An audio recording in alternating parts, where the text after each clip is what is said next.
This podcast is brought to you by the Disabled But Not Really Foundation, a local Kansas City nonprofit organization that pushes to instill a physical limitless mindset that breeds courage, confidence, and competence within the disabled community. You can follow and support Disabled But Not Really on social media or go visit their website at disabledbutnotreally.org. Their work and their mission is to really impact communities and make more people understand the benefits of inclusivity. Now you see, oh no, it's live. Hi! Happy Sunday, everyone. We are live, and I'm so excited this is our 11th Sunday Safe Spaces. And I'm so thankful, Wes. We've done it every month for 11 months throughout so much, right? Yeah, I love that. Goodness. It feels like it's been longer, but it's been fulfilled. Um, yeah, this is good. This is good stuff.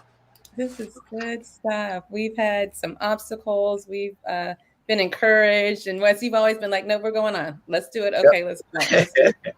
So I'm thankful. And we've gained so much, I feel, personally and together, and have grown. And it just continues on, right? Yes. I feel like a Nipsey quote is due right here, Wes. I'll be right back. I'm gonna find one while we go ahead and get started. And we're gonna throw it out there. You see, you already speaking my language this morning. You know. Yes. We're also so excited, everyone, because we have Trish, Adobea, Tchume with us, and we have Aida, Cuadrado, Bozzo, and she can correct me if I'm saying I'm multilingual today. Like, it is on. I'm already bilingual. I am English and Black English, and I speak a little Spanish too, so I'm trilingual, right? But I'm so thankful to have these two powerhouses on. Wes and I have connected with them, and they have created this amazing curriculum, and they have go to their website, Calling In and Up, and it's an organization that I'm going to let them share a lot about. But what really resonated with me after our last conversation is that, Wes and I are here with you all. We're in it, right? We're on this road, and our intention is to help us heal, and really having methodologies and practices and ways of being and talking through what is real, and talking about how we are with each other and how we are with others outside of us. Calling in and up, I like it. It's like getting in deep and calling us in, and how are we together. And I'm going to let them share more about what they do and introduce themselves, but it's going to be a phenomenal hour of time, and I'm just open to this space. So we actually are going to start with a practice, and I'm going to pass it on. I think Aida is going to lead. Am I correct with that? Or Trish? Trish. That was Trish, yes. So the floor is yours. Good morning.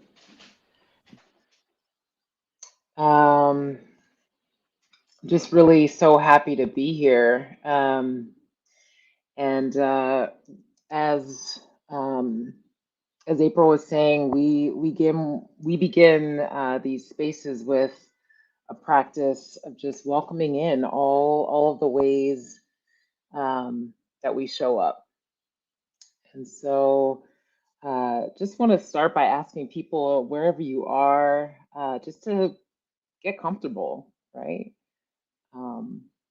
If you're sitting, lean back in your chair, feel your seat underneath you.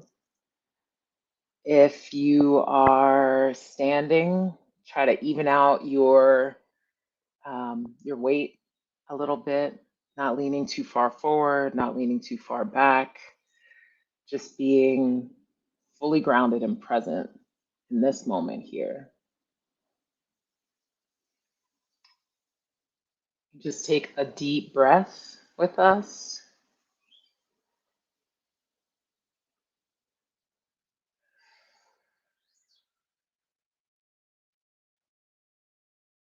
One more.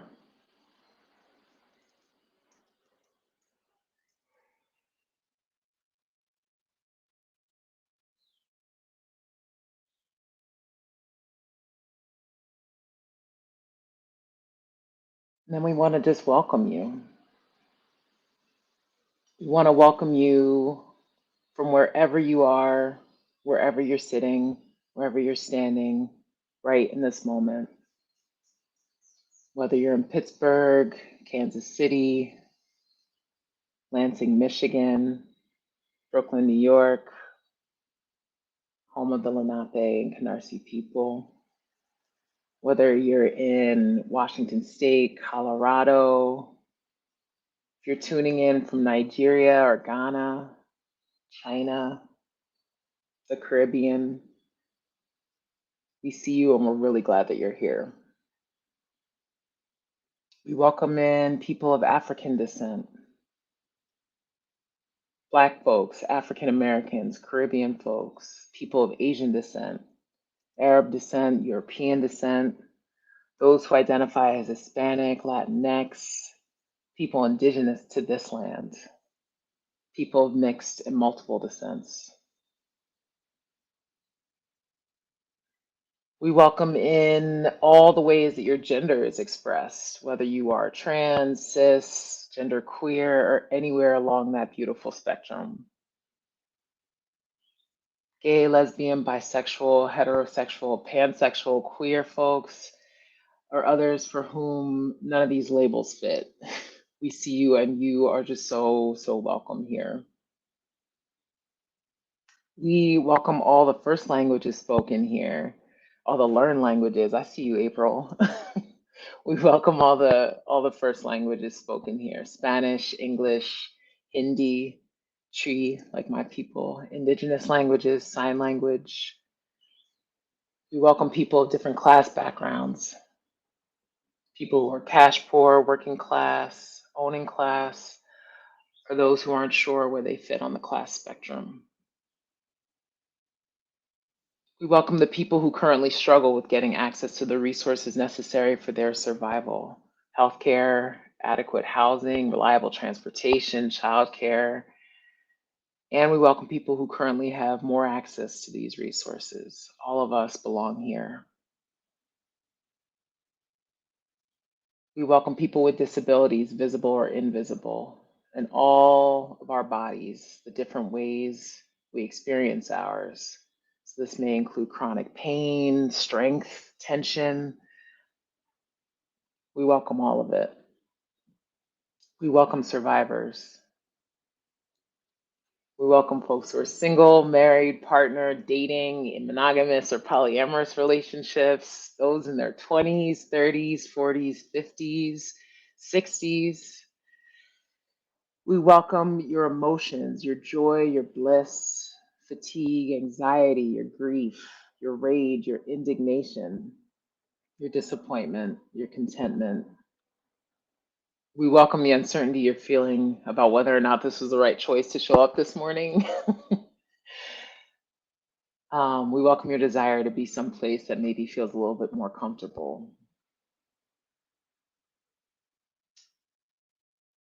We welcome your families, genetic and otherwise. We welcome in those dear to us who have died, our elders, those here in this room, in our lives, and those who have passed.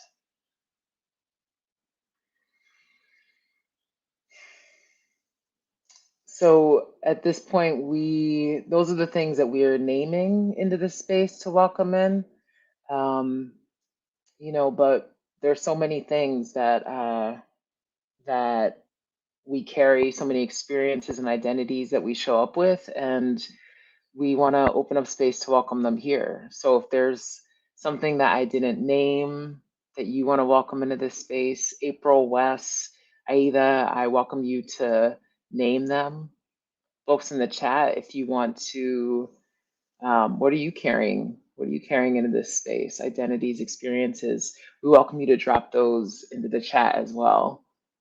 But all of you are welcome, and thank you for having us.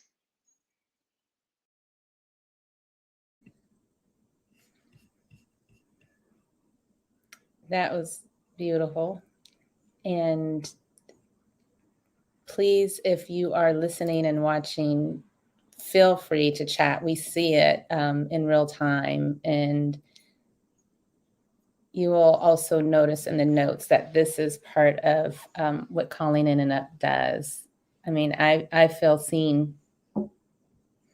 And sometimes just that very act of feeling seen gives you a sense of comfort and creates a little safety. So we'll give a few seconds or minutes to see if anyone wants to follow in with that chat. And then we'll let Aida and Trish introduce themselves. And you'll see also in the chat where Aida shared, like, this is part of what Calling In and Up does. They just called us in. So excited to continue on, you all.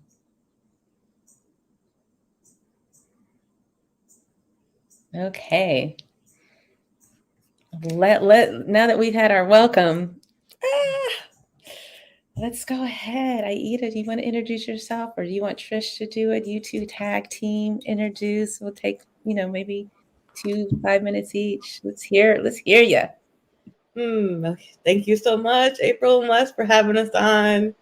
It's deeply honored. I was waking up this morning. I was like, I usually get ready to go to church for like my community practice on Sundays, and I was like, I get to practice something different in community today, but that still feeds my spirit and my soul, and I'm really excited about it. So just thank you for this offering, right? Totally present to it. Hello, everyone. I am the descendants of dope ass ancestors from the island of the Borinquen. Tainos, they're called, but I'm also the descendant of the dope matriarchs in my family, the Velez and the Flores women. I am the smell of arroz con gandules, roasted pork, and the smell fabuloso after any family gathering. And I am the sound of super loud Puerto Rican laughs with my friends, slapping laps and cracking jokes on each other.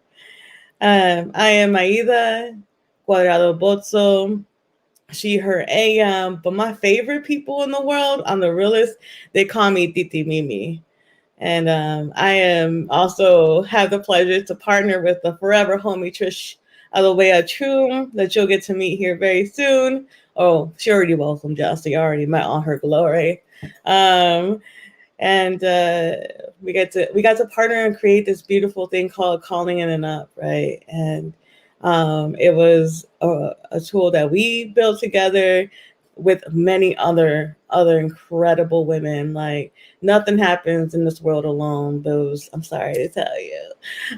So I'm gonna pause here, if that's all right, April, and I'm gonna pass this to the homie Trish. Thank you, Aida. It's always good. Yeah, so I am the descendants of Aqua, Mama, Ama, women who were warm and fierce and loved and feared all at once. Ghanaian women who made a way out of no way. That's what I like to say. I am the smell of fufu and peanut soup on Sundays, which was usually the only thing we ate on Sundays. It's because that stuff sits in your stomach and that's it. I am the sound of 90s R&B, New Jack Swing and hip hop, out in the streets, and then like Jesus Christ Superstar in the shower, if I'm being real. So that's me. I'm from Crown Heights, Brooklyn, by way of Philadelphia, PA, by way of Willingboro, New Jersey, by way of Ghana and West Africa. I dream of a world open enough, joyful enough, loving enough, creative enough, and beautiful enough to match the spirit of my 15-year-old niece, Awo, and Aida's 15-year-old niece, Madison. I hold them when I think about this work. And I am Trish Adobea Tchume. I use she, her pronouns. But the people who know and love me the best call me Aunt Trisha. I just love that. Wes, it's your turn. We need Oh, to have more introductions now. I mean, I'm Uncle Wes. You know, those that know me best know me as Uncle Wes. You know, I'm the one that is the mover and shaker in the world. No, no, I truly agree that um, we do not do the best introductions, April. I don't think that I think we just kind of hit the ground running lately. I mean, we're in 11 months. We probably never did it. So I want to formally let everyone know, after all this amazing, Bob's and energy, I'm Wesley Hamilton. I'm the founder and director of the Disabled But Not Really Foundation.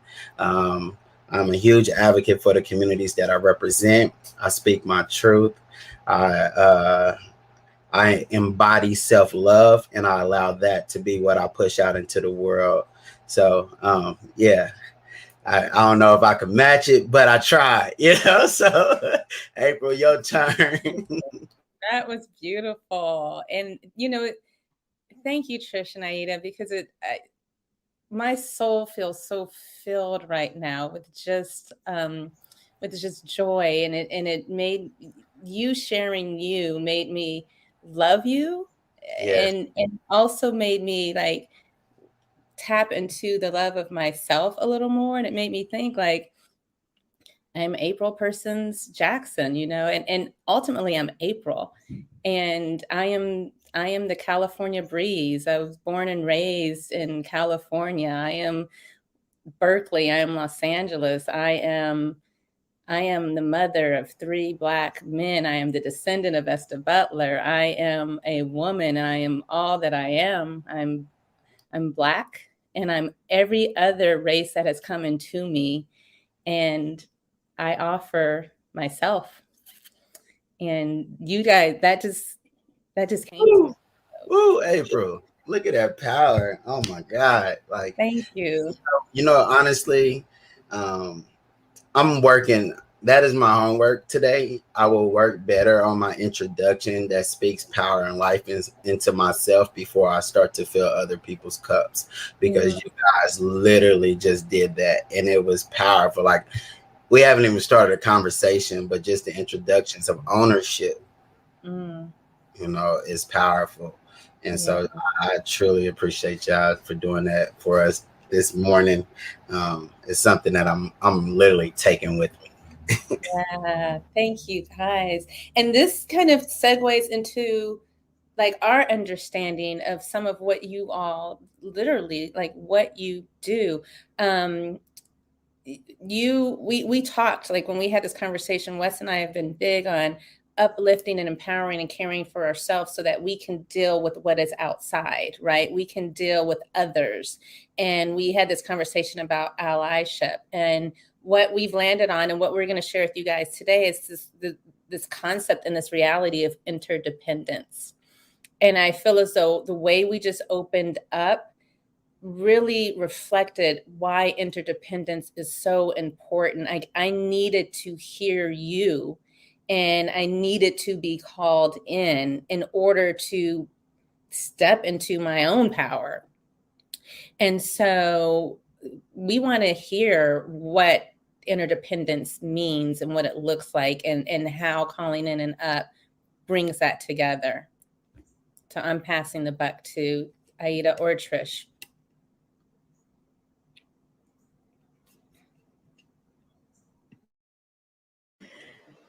What you're watching is how me and Trish usually respond. Like, you got this, I got this. That's interdependence, right? In the most simplest way. It's like, so I'm going to introduce here, like the form, like how we define it, like interdependence. I'm going to drop it in the chat, and I'm just going to read from it right quick, but then I'm going to share a quick story about how that shows up for me, right? Because I'm more of a storyteller. Like, I need real life examples for stuff to actually make sense to me. Interdependence recognizes that we need each other to survive and thrive. And we all have needs and strengths that we bring to the table. I'm going to read that one more time. We all have needs and strengths that we bring to the table. In fact, to any space, I would say, right?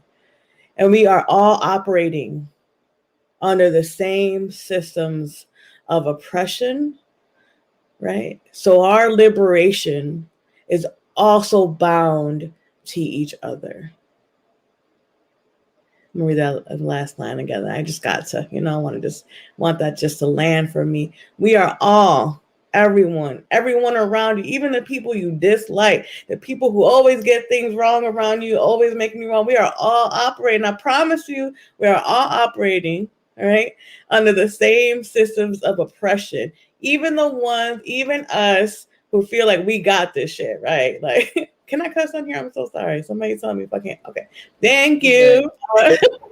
Safe space, but let me be me. Thank you. Okay. So, so it's even like recognizing that even us who are like constantly like in this work, we have our blind spots, right? We are all operating under the constant same system of oppression. So our liberation is absolutely bound to each other, right? And I say that because I always tell people I am a recovering colonized woman, and even as a woman of color, even someone who has invisible disabilities, right? Health issues, like constant, right? And though sometimes I feel like I'm a Capricorn suicide. Like I feel like I'm always right. So I need to be in community, right? I need to be with other people who can call me in and up, right? Because there's things that I'm still unlearning. There's still things that I'm decolonizing in my spirit, in the way that I move, and the way I make my choices, right? And all of us move in a different way, even more.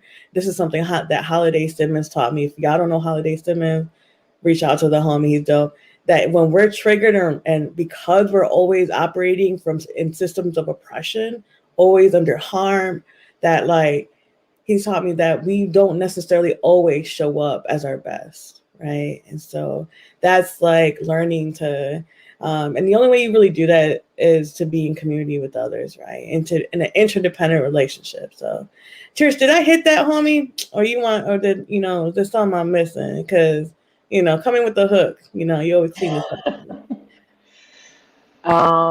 No, I think that's what it is. And something that I'll share is that I think not only does I hear a little static, Trish. Do you guys hear static, or is it just me? I hear a little static too. Yeah. Maybe it's just a loose wire, Trish. is this better? No, yeah, it definitely. Yes. You got an extra like, white static vibe happening right now. It's the energy. It's the energy. Look at your ancestors showing up. Just being like, I'm here. We are. Let me There you go. I hear you, T. Is it better now? Yes, love. I told you. I didn't do anything. You just called their name. We already know what it is. Okay. Telling you. It was like, let them know I'm here, T. So Aida was she was saying that that interdependence requires us to be in relationship with each other, and I just wanted to add that interdependence also requires us to truly see each other, right?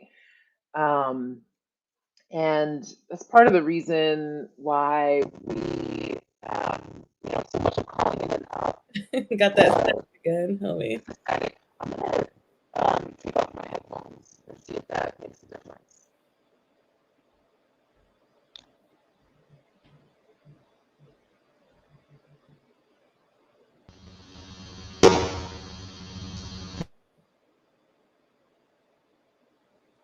No. Are you on mute? Is this any better? Come on in. Yes. Okay. Headphones trying to not let me be great. So yeah, somebody just wave if it goes out again. Thank you. But no, I was just saying that in addition to being in a relationship with each other, interdependence requires us to really see each other. And, so much of the curriculum that we put together, it was created because we were working with women who were incredibly powerful, but would walk into and were operating in spaces where that power was not seen, sometimes deliberately, right? So an example is, you know, in the spaces that we were working in, the professional settings that Aida and I were working in, you walk in, how do you introduce yourself? You know, my name is so-and-so, I work at this place, I have this degree, this is my title, right? There was a credentialing that happened as soon as you walked in the room that was supposed to sort people. It was supposed to say like, all right, you're somebody that's worthy, you're somebody that's not as worthy, you're somebody I have to help, you're somebody that I have to respect. And Aida brought this practice to us as a way of introducing ourselves in our fullness. This was a practice that was shared with her by this incredible healer, Tafara Muhammad. And Aida adapted it for our space, you know. And for me, I'll just be honest, it has become something that even if I don't introduce myself this way in every space that I'm in, if I'm walking into a place that doesn't feel like this, right, where I'm like, oh, these people are going to welcome me in fully, like I'll read it to myself, you know, like I'm walking into this space, they're going to see whatever they see, but I am the daughter of Amwabia Tchume. I am the granddaughter of Ekwa Amwa, right? And so, so I show up in my fullness. I walk in my fullness, even if it's not seen. And so, so that's just another thing I wanted to add, that this practice helps with interdependence, right? Because it allows us to see each other more fully.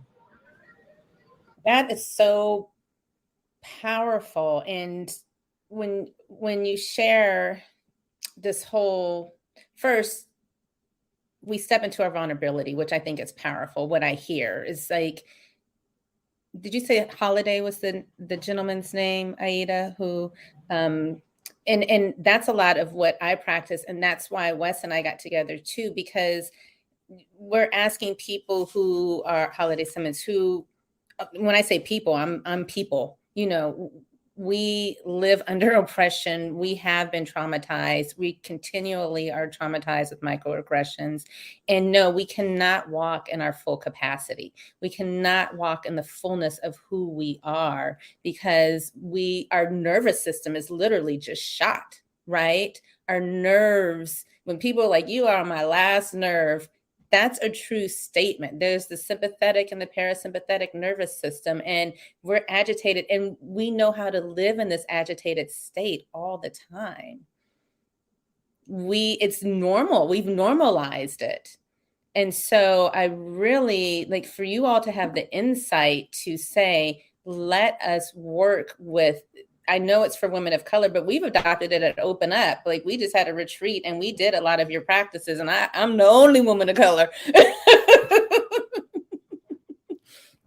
And, you know, Wes is a Black man, and it's like resonating. And just this whole thing of interdependence. And I took notes last time and we talked about, you said it's rooted in allyship, it's rooted in love, it's rooted in care. And I think that's really, really important.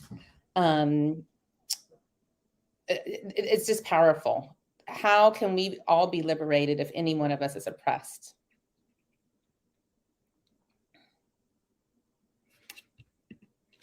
Now, what has this looked like? Like, what organizations have adopted your curriculum, and how have you guys been able to share this power that you do with others?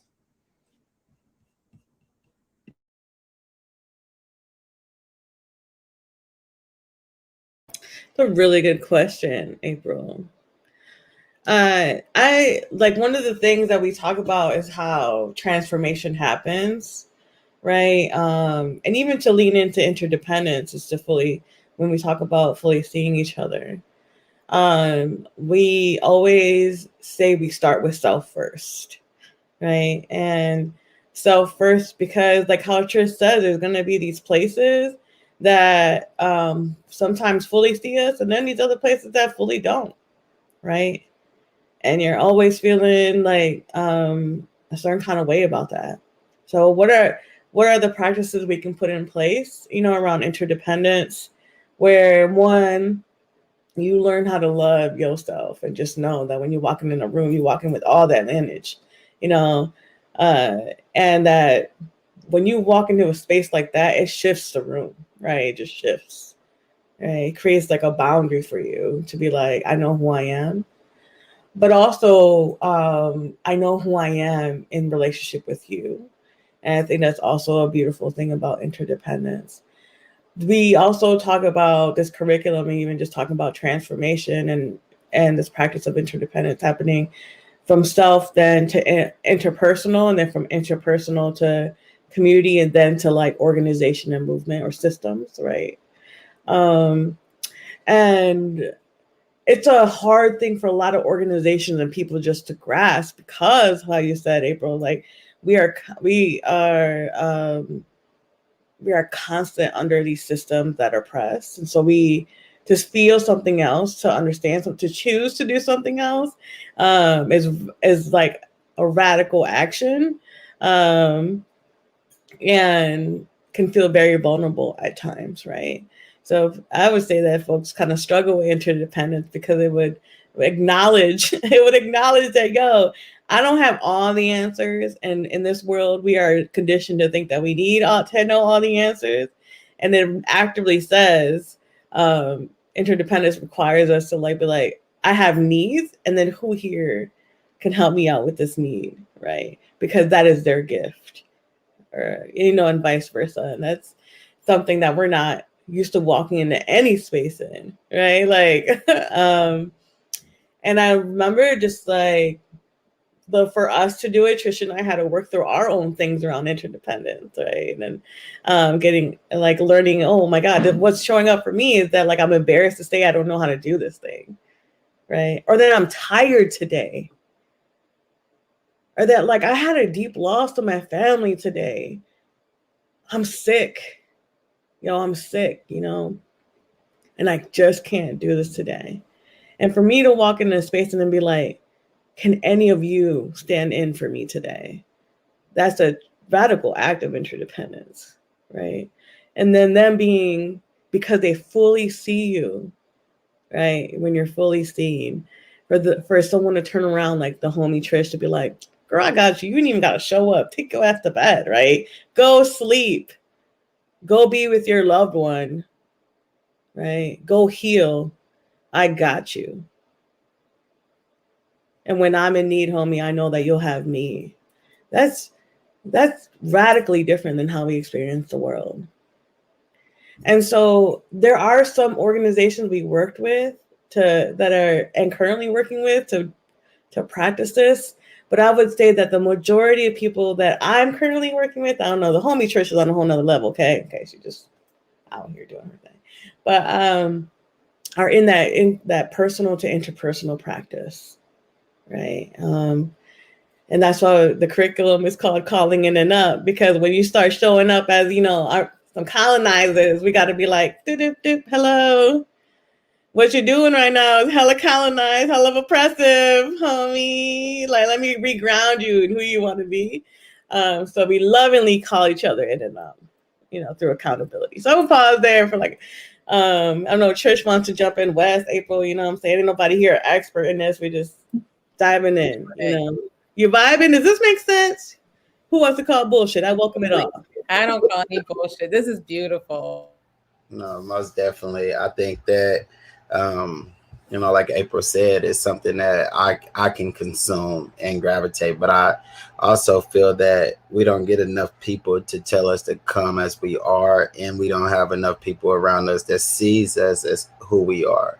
And so I think the power of, embracing that and just being willing to be you and allow others to accept that, and eventually see you for you because you're not afraid to show that. I think that speaks. It speaks for anybody watching, anybody that, is dealing with trying to struggle with who they are, or are they going to be accepted because they're around other, they might be the one that's different, amongst everyone else. I think about myself with a disability or just a Black man, but when I think about the intersections of this disability, it's like I go into a room and I have to already be able to accept all of the things that people are going to see so that I can show them something more, and just kind of like the work that you guys are. Yeah, like it's powerful because I could see me having someone come in my room now. And I'm like, nah, that ain't you. You know what I mean? Like literally just seeing it right there. Like I want to see you. And right now you're giving me what you think I should see, and so that's what I'm grasping from you guys is that you're creating something that is giving people basically their power, to take that control and ownership and be seen and not provide what people want to see, So yeah, I'm all for this right now. You said not provide what people want to see or what you think they should be seeing through this lens of white supremacy, and I don't say that loosely. I mean, I say that in love because we're all under it. And that's what I like about your organization. It's, you say it's women of color curriculum, but it's like you said, there's interdependence and it's for everybody in a loving way. And there's this one, it's on your slide deck, but there are ways of calling people in and out. And then you have like kind of definitions of the type of people. And I was reading and I was like, ooh, I sound like her. But it's like a lovingly way just to say, these are all these different type of personality types. These are ways that we can work with each other whenever we're in any of these types. And like you said, you can have anybody come in and let's get grounded. Who do you want to be? You don't have to walk in this role that society says you should be.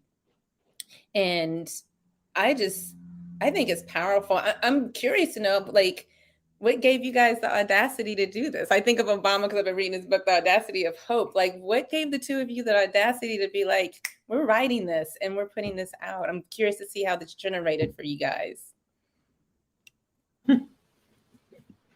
Aida's pointing at me. Aida gave me the audacity, You gave me the audacity, April. Wes, you gave me the audacity, right? We were working for an organization that has been around for 50 years, has been supporting community organizers over the course of those 50 years. Incredibly powerful organization. And, they were seeing like, oh, we have more folks of color who are coming into positions of leadership within organizations, and we want them to be powerful. Like we want them to stand fully in their power. Can you create a program for us? That's what I was hired to do. Can you create a program that supports people to stand fully in their power? And we started from the place of thinking about traditional leadership development programs. And those programs often start from a deficit, like she's pretty good, but these are all the ways that we need to train her up in order for her to actually be a leader, right? And even if that's not like the stated purpose, like that's really where, that's really how they're modeled. Those are the programs that I had gone through. Those are the programs that Aida had gone through. And I think even more sinister is that a lot of the programs look at, frankly, like white supremacist archetypes of leadership, right? They're about sort of like, this is power meant like domination, power meant like you have to be super organized, power meant linearity, power meant, being able to say that something was going to happen, whether or not you actually knew it was going to happen, right? Like being able to be decisive. All of these things that were not necessarily ways of being, cultural ways of being for the folks that were coming into the leadership of these organizations, right? And so we didn't want to build a training program that took leaders, especially leaders of color, especially women of color, further away from themselves, right? And that's what these programs low key were doing, right? They were like, if you want to be a good leader, you got to look like that. And that doesn't look like anybody that they knew, anybody that they resonated with. So we basically had to build it ourselves, right? I looked at Aida and I was just like, what I want is for Aida to not become something else. I want Aida to show up as Aida in every room that she's in. Like, that to me would be leadership. Like, what would happen if Aida felt like her ideas were worthy of every space that she was in and she just said them, right? Like, what would that look like? And we had to just make it up. We put together the curriculum because we were like, we've seen it here and there. We've seen different pockets of it in healing justice spaces that we were in transformative organizing spaces that we were in Black organizing spaces that we were in, but we hadn't seen it all put together. So that was what gave us the audacity. I think I probably wouldn't even call it audacity. We were just like, we can't do that other thing. So it was more like a response to a need. And we started with, I'm glad that you were speaking to this earlier, April, because, one of our guides along the way were the women of the Combahee River Collective, right? Which was a group of women feminists in the 70s, Black women feminists, who had been part of the feminist movement, didn't see themselves as Black women, as Black queer women in that movement. And so really started to name, like, we need something different for ourselves. And one of the things that they said, I'm going to share this quote, we might use our position at the bottom, however, to make a clear leap into revolutionary action. If Black women were free, it would mean that everyone else would have to be free, since our freedom would necessitate the destruction of all systems of oppression, right? So they were focusing on, like, what is it that we need? But they understood that, like, the things that hold us back hold everybody back because we're at the bottom, And so with this curriculum, right, we made it with women of color in mind. I was looking at Aida, I was looking at April, and I was thinking, we were thinking, like, what would they need? What would we need? Right. But the idea is that, like, if this is what we need, West probably needs it too. Right. Because West is living under this same system. Right.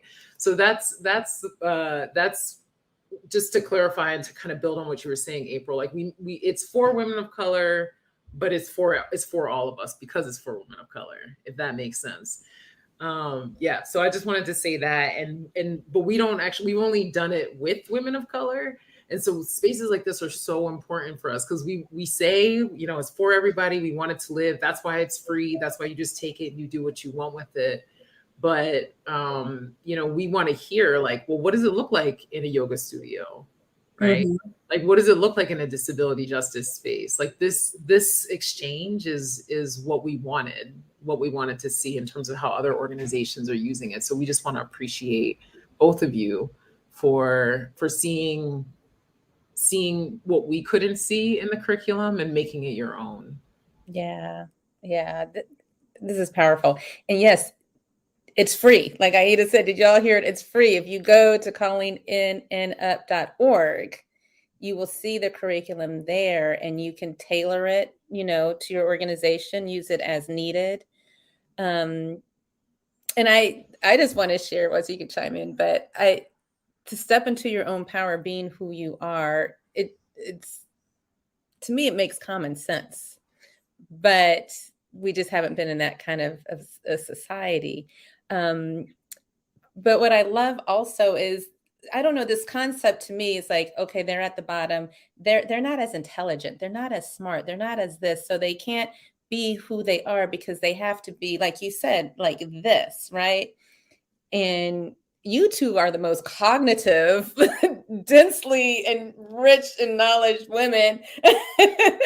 Even going through this process, Wes and I are like, yeah, we're just gonna do this, and this. And you like the intelligent energy you all bring that just comes through your pores is a reflection of reality. It's a reflection of the power and the resources that we all have that you have been allowed to tap into, and you allowed yourself to do it. And I think that's what I see in this curriculum. You're allowing everybody to tap into their power, tap into your lineage, tap into your ancestry, tap into those around you to get what you don't have. And I love that. That gives me a feeling of talking about that whole lineage aspect. Wes, do you want to share what you've gotten out of that part of us sharing? Especially Aida. Aida brings it in deep. We're all like, yes. No, I'm reading this caption or this quote that you just, that if Black women were free, it would mean that everyone else would have to be free, since our freedom would necessitate the destruction of all the systems of oppression. And then just thinking about what you guys just said about, if it's working for women of color, then it has to be something that brings value to someone else or the intersections involved. I think a lot of the things I talk about is just knowing yourself and ownership and allowing your true self to be what people see. So for it's important that this practice is for others outside of, just women of color and communities, because I think that, as April said earlier, it's a lot of people that just don't know how to take control of themselves because it wasn't taught. It wasn't taught for us to have ownership. It was taught for us to be oppressed, and even within the generations and cycles, oppression still lies in some of the generations that was before us, and just their ways of moving, their habits, things like that. Like I always, as April, when we were doing our introduction, I was talking about my grandma, and like, if it's real, like, you gotta meet me in my grandma's house. But the point of that is that, my grandma comes from a time, she's 90 years old. So she comes from a time where for her, safety was being in the house. Safety isn't getting out. Like, for her, it still looks like, okay, y'all need to dial back in because y'all out there doing too much. And even though, but now she's able to witness individuals like myself that's taking ownership, that is getting out into the world, that is being seen the same way she sees me, right? Because there are people that are around us, right, that see us for us. But then when we get out into society, we end up having to shield that. It's like a cookout. Get to a cookout, everybody gonna know you, right? Like, they know you. They like, man, don't come with that bullshit ass Wes that they see on TV, bro. Like, they gonna be like, hey, what's up, right? Like, don't come with that. And so I think, so if I reference it, it's like, come as you would to a cookout. Come as you would when you're around people that you're comfortable around, because that's how you make other people comfortable too. If you shield who you are to other people, well, now that gives them the ability to create their own perception of you. And when they create a perception of you, you become oppressed in your own tangles, in your own chains mentally, because you've allowed that to be something that you embody instead of looking in the mirror and embodying the person that you are. And so of course, like, I took this in real good today, because it's very important for people to understand, especially Black people, especially those that have just, your true power has been hidden. I think, I don't know if it was this talk or I don't know where I just heard it from, but I know I said it to my brother yesterday, and we were talking about slavery and just things. And I heard it recently, and someone said, you never hear the question of, well, what about Black people before slavery? And when I thought about that, and I'm like, well, there's so much importance to that, because instead we only learn about being oppressed. We learn about being chained up. But it had to be a point where we had so much power that we needed to be chained up and oppressed because of the way that we lived, the way that we embodied earth, embodied ourselves, became spiritual. Like, there are a lot of things that now for me, I start to look at, and I'm like, no, all we're doing is going back, not backwards. We're going into like a 360 turn where oppression showed us where we couldn't be seen. And now we're able to give people the ability to see us rise above oppression, because that's who we were before oppression even existed. And so if you can go into a room and allow yourself to be seen, what you're doing is allowing people to see who you are before being oppressed. Because all they know is to oppress you. The way you move in life, the way you move in just in any space, it's to oppress you. It's the perception that the systems have created for you to embody so that you can be that, that robot, that puppet. But when you become seen, none of that, because nobody can hold you to strings because you're holding the strings. Right? Yeah. I like what you just wrote down. Mm-hmm. But if I can just jump in here right quick, I just want to say, yeah. I mean, I remember being in like some kind of like desert Airbnb with Trish one day. She was just like, you know why we always are moving from a trigger space in a meeting? Because we're dealing with all those perceptions and the demonization of our people before we walk in a room. Now imagine like what it means to credentialize, and only those people can be in a space who are credentialed and listened to. Like, she was like, what would it be to be in a space where you didn't have to squirm and fit yourself into a box to be heard? And I was like, imagine what we would unlock if folks could just be fully themselves, feel safe by themselves, claim their space, know that they're valuable. Imagine all the radical imagination, right, that we would have. And it was just like one of those aha moments, like, okay, so how do we create that space, right? How do we decolonize it even more is one of the questions we always ask ourselves. And I just want to name, yes, and I want to also honor the choices that our ancestors had to make to be safe. So I honor my abuela, right, to keeping us safe. I honor that, and now we get to choose how we want to be, right? And I love watching people squirm around me now. When I walk in the room and I'm like, yo, what's good, everybody? How you doing? Like, I am fully myself, like eating my snacks because I want to nourish my body. I love seeing everybody else who is contorting themselves, wanting to free themselves and struggling with what does liberation look like for them, right? Because they're seeing me and they're like, Aida, you're not supposed to act like that, right? You're supposed to act like this. And I'm like, I'm going to be Aida, right? That's something I learned from Trish. But anyways, I'm going to pause there. Trish, you wanted to say something, April? So sorry. But yes, Wes. All the abuelas. Just what you said and what Wes was, it's just like,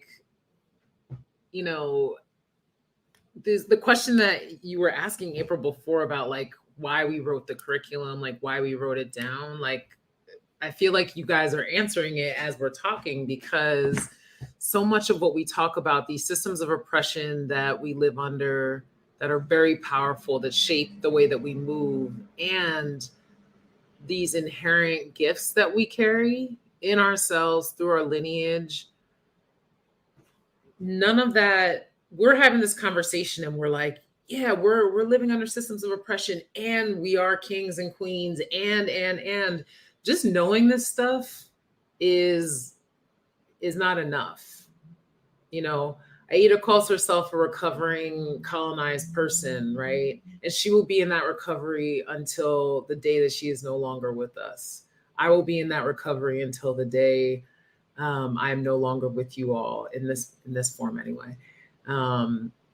We call yoga a practice, right? Because you don't just do yoga once and, your body and your mind and your spirit are in alignment, right?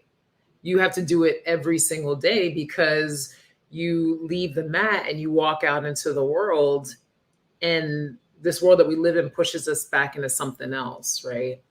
And so you come back to the mat. Like, we wrote the curriculum because I mean, in the first place, we wrote it because we wanted to give it to the women that were in the room. You know, we would go on these retreats. So the way that we organized the program originally, the Leadership Cultivation Program, was a program. We took them away from their current situations. We created this liberated zone, and we were like, in here, show up exactly as you want to, exactly as you were born to. And we would be ashaying each other, and like, we have this like Black brown solidarity, and like everybody's like speaking in their purpose and everything like that. And then they walk out the room and they're a mom, and they're taking care of mothers and children, grandmothers, mothers and children. Their communities are in crisis right now, right? They're being told by funders that their work isn't worthy right now, right?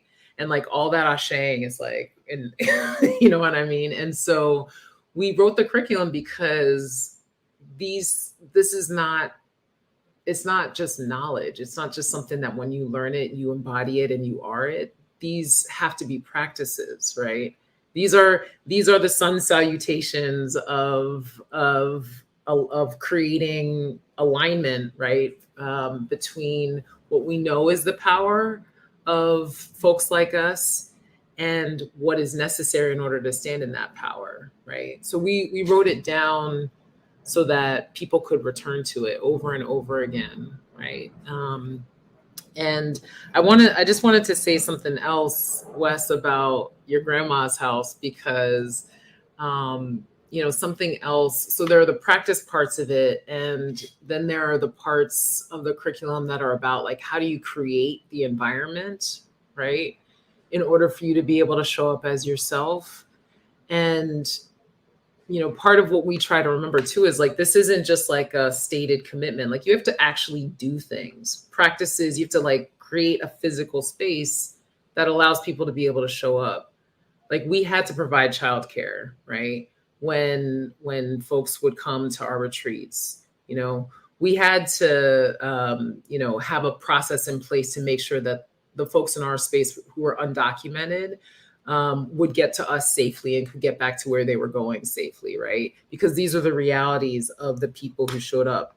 When you go to your grandmother's house, they see you fully, but also I'm sure like she has created enough space in her kitchen that like you can move in your chair, right? So it's not just, I just want to name that. It's not just like, oh, we like Wes, we want Wes to be there. We want, I want April to be able to show up. Like, if I want you to show up, like I have to actually move the space so that you can belong, right? And so how are we doing that in every space that we're in? And the curriculum tries to give you some tools around that. And that's a beautiful analogy, Trish. Like, I was just thinking, I love to like cook and have people over and the holidays, I'm like, ooh, so-and-so likes this and so-and-so likes that. And I'm going to make that peach cobbler because that's a beautiful analogy. When you're welcoming people, you try to create an atmosphere and serve them things that they like. That just gave me a chill. Like you said, first of all, Wes, it's the first time I heard your grandmother's 90 years old and I love her. And I'm coming to Kansas City to sit in her house. I have no shame to be anywhere.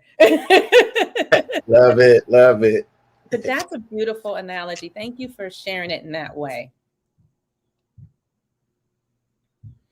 God, so much. I feel like we could go a whole nother hour, but we are honoring each other's time. It is a Sunday and we have the church right here, which we can get, the spirit can come to us, right? Wes and I usually we wind it down by sharing like what fuels you, what are your practices? Because you're right, Trish, it's an ongoing practice. Seasons change, and our humanity, we shift. Nothing is stagnant. So there are ongoing practices that can serve us. there are ways that we shift. And so we love to share literature, podcasts. Thank you for sharing some of the resources, Aida, in the chat that you have used even for the curriculum personally. But what do you guys do to take care of yourself, your soul, your body, your minds, and your spirits, and what edifies you? Aida, do you want to go? Oh, wow. Thank you for that reminder. I have learned that I need my people. And so I have both cultivated a space for me where my people are at, and then I've also spent time with like the youngest people in my family because, they understand life way clearer than we do. And so I do that. And then my other practices, I just try to be present as much as I can, and go back and visit home as much as I can. But there are some practices that, of course, we name a bunch of them in the Calling In and Up curriculum. And if I was going to practice, tell you, how do I practice, as my recovering colonized woman, the first thing I do is I learn how to be in my body. A survival mechanism for me was before in the past, to keep everything out here because it was manageable. But the second I recognize that my body's what is that? Or my body's tight, or I'm feeling something, I know that I can address it, right? Because it's manifesting. So those are some of the practices that I do. Trish. I appreciate you sharing that, Aida, that you tap into your body. I appreciate you sharing that you tap into your body and how you feel. I like that. Thank you. Yeah. It's another thing that Holiday and Viveka taught me. So Yeah. Go ahead, Trish. Yeah, I'm somebody who has to be in practice all the time too. I feel like as intentional as I try to be, I just every morning I feel brand new in terms of my decolonization practice. So like Aida, I have a circle of people who remind me of who I am, I have a circle of Wes's grandmothers who surround me to keep me grounded. But just two other practices, I build altars, pretty much everywhere I go. So even, I have them here in my home. So just every room that I walk in, basically, even if it's just a little space with 3 items where I'm oh yeah, that's my intention. That's my purpose. That's who I'm from. But if I go into a meeting or something like that, you'll notice I'll just have a little, even if it's a little figurine or something that somebody gave me, I'll just put it on the corner of whatever space I'm sitting at as something that visually reminds me to stay grounded in who I am. So that's one practice. And then something more recently, I can drop it in the chat, is a few years ago when the Fees Must Fall movement was growing in South Africa, the young people who were at the forefront of the movement, they remade a decolonized version of the South African national anthem that was built on the African National Congress anthem from 100 years before. It's called Nkosi Sikelele, E-Africa. And it's just super powerful. And so I listen to it 4 times every morning, just before I leave the house. I'm rooted in it. And it just reminds me that I come from a long line of freedom fighters. So I'll drop it in the chat. Thank you for that. Mm-hmm. How about y'all? Love it, love it, love it, love it, love it. So it's crazy that I'm listening to some amazing women today and getting so much knowledge, because the only reason why I say it's crazy, because a lot, when you think of literature, when you think of podcasts, a lot of it is men, talking about knowledge, sharing books, or at least a lot that I find. But lately, One of my favorite podcasts is the Model Health Fitness Show with Sean Stevenson, and he really just drops a lot of like bombs when it comes to health, but he's been sharing a lot of different speakers and some empowering things. And Lisa Nichols has been someone that I've heard of, but I've really just started to gravitate to the story, gravitate to her voice, gravitate to the ownership. So my most recent read that I've been stuck on is by Lisa Nichols, and it's called No Matter What. So I've really loved that because it really speaks of kind of like what we're talking about today, if not everything, in a sense of just that ownership and coming and being who you are and accepting all the things that, you know, made you who you are. And so, of course, and then I'm always, if I can find my book, Black Pearls, I have to share that. So 365 days of African American affirmations, meditations, and inspiration. So this is something that I really open up every day. So if you follow me on social media, most likely I take a picture of it and share the pages with everyone every day. And yeah, affirmations, I leave with that. So as long as you speak with intent, as long as you speak, I think Muhammad Ali says it best. It says it's the constant repetition of affirmations that leads to belief. And once that belief becomes a deep conviction, things begin to happen. So always speak life into yourself by taking ownership. Yeah, I like that. And I try to think my intentional practice, and I'm trying to get in a space, I think, where my life is just a practice. So usually, like, I get up, I'm a big dreamer. First of all, I'm a dreamer, but I often wake up and I have to mull through, what was that whole dream about, and so I just lay in bed in the morning. Honestly, I'll wake up, just kind of lay in bed. I always have this big thing of water at the side of my bed, and I just work on my deep breathing and really kind of just sorting through my thoughts and letting them flow in and out. And I spent so much of my life holding on and grasping onto my thoughts and creating all these narratives around the thoughts and the feelings. And so in the past few years, I've really been intentionally, okay, that was a thought. And that's it. And just using my breath and trying to wake up with more of an intention of meditating and finding stillness. And I like quietness as much as I like to talk and laugh and ha ha, he he, kiki and hang out. I love silence. And so I'll just kind of move intentionally throughout my house, trying to place things in a space I want them to be. And it helps just kind of calm my spirit. I just finished reading, talking about our lineage and our ancestry, Cicely Tyson, Just As I Am. That, the history and the knowledge from that 96-year-old woman, she wrote that book in her 90s. She didn't even come into her acting career until she was in her 30s. This is like back in the 50s where it was unheard of, right? We talk about audacity. And then I closed her book and I was like, damn, that was such, like, I wanted to keep reading. And then I got this for Christmas, Obama's book, and I can't put it down. I love history because we learn and just to be in his head and to see how he navigated through things and connect it to where was I in that place and time, and this is what's happening, this is my recollection. So I do, it's a thick read, it's a good read or a good listen.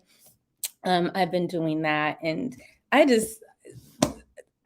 really don't even have words. Honestly, I'm just kind of speechless because I'm just so full of joy and happiness and having sat at the table with the three of you and Trish and Aida. Like, I see this work going huge.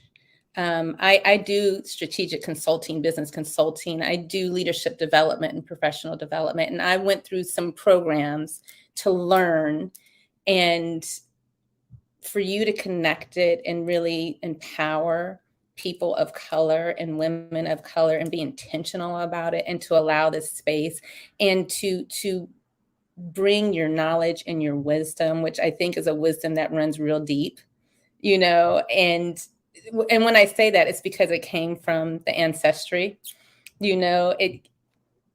Thank you. Just thank you for that. And thank you for sharing the platform. And thank you for being real and being yourselves. And so until we meet again, I encourage everybody, like, write it down. I went back to look. You guys, you're using a practice called the I Am poem. Wes and I talk about journaling and writing. Pull out your poem and write down who you are and who you really know yourself to be, and the negative self-talk and the doubt and all the other things that you think you should be. Know, who are you? And continue like the practices. Trish, thank you for sharing that. You always have a little something that grounds you in a meeting, something of remembrance. You know, thank you for sharing that. You'll up before you step into that boardroom or wherever. Thank you for that. And thank you for Aida for just reminding us to like lean on each other. I appreciate that. Are there any closing words for you guys? I'm just want to say, like, y'all don't even know, like, I have a keynote on Wednesday, and I'm coming in there with my introduction. Like, I'm coming in there with them knowing exactly who I am in every way. I'm gonna have it rough. Like, I'm that fired up that when I go in there, by the time I'm done with that, everyone, I will set the tone in a way that I probably have never set the tone before. So truly, truly just appreciate this conversation. I think we always find this empowerment, but literally, if anything that I took from today is like, ownership comes from when you introduce yourself, and I'm ready for it. Trish and Aida, any closing words? Somebody better be recording that joint. I want to see it. Yes. Let them know. Yes. We so appreciate this. This was really beautiful. Thank you for holding this space for 11 months. Like, we need a million of these spaces for our folks. And so we want to honor you as well for, we feel in community with the two of you who are just trying to call people in, give them a space to restore and remember. So thank you for that. And this was just fun. Anytime I get to hang out with Aida, she knows I'm like trying to move in with her. Me too. No, much appreciation for seeing us, for picking up our book, for reading it, through looking through our website, for witnessing the wisdom of our ancestors, and seeing fully who we are and creating space for us. That's I feel blessed and open to coming back to any Sunday safe space. Yeah. And, we put that out there. We're looking for funding, anyone. So whoever wants to support our space, right? Wes, yeah, and Wes, please tell your abuela thank you for loving you, really seeing you, and then that like I can throw down in the kitchen too. So if I'm on the invite, bring some of my yummy food too. I'm just saying. Potluck. I love abuela spaces. So yeah. Well, here's to the rest of the week. Cheers. Cheers. Love you all. I got this. Much love. All right. We're done, everybody. Have an amazing Sunday, and we look forward to seeing you again on Sunday Safe Spaces. Go to callinginandup.org. Even if you just want to peruse for yourself, please go and share it with your leadership if you feel like you all need it. Definitely. All right. Thank you. Thank you for joining us and listening to the podcast. If you would like more information on the guests and the stories that you've heard today, and to hear stories from others, subscribe to the podcast. We also invite you to subscribe to Open Up Pittsburgh's newsletter, as well as our YouTube channel. We want you all to take care, and remember to make your own stories. This is April. Peace.